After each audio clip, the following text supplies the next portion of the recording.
Forensic autopsies will soon be carried out in Thunder Bay once again. Back in January, the regional hospital announced they would stop conducting autopsies as of June due to lack of resources. However, the province and the Ontario Forensic Pathology Service have informed City Police they will be flying in staff from Toronto to allow some post-mortems to take place at the hospital each month. Josh Morano reports.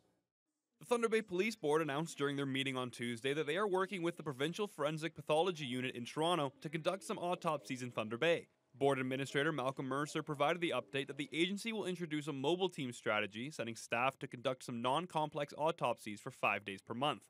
Mercer says having autopsies performed here again will save local police resources.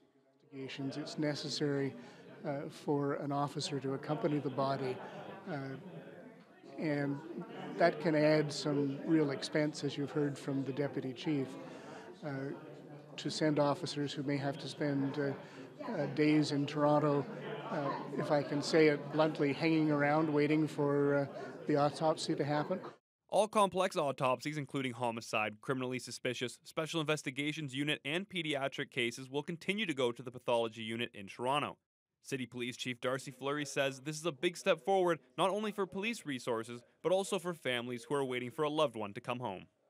We have had some really good conversations with the chief coroner, with the pathologist, with the hospital, just on our needs as far as an agency, and of course what that means to the community as far as having these processes done on time or timely. So we do have other pieces involved in this where we're going right now as far as making sure that we have our needs met early and as quickly as possible, so that we can ensure the families are getting their loved ones back in a timely manner, and that our investigation processes are continually moving forward as fast as they can.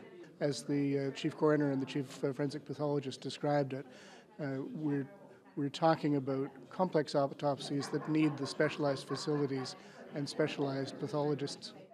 The Thunder Bay Regional Hospital will provide the space for the visiting pathologist to conduct the autopsies. In 2022, City Police held the scenes of 16 deaths for several days where autopsies were performed in Toronto.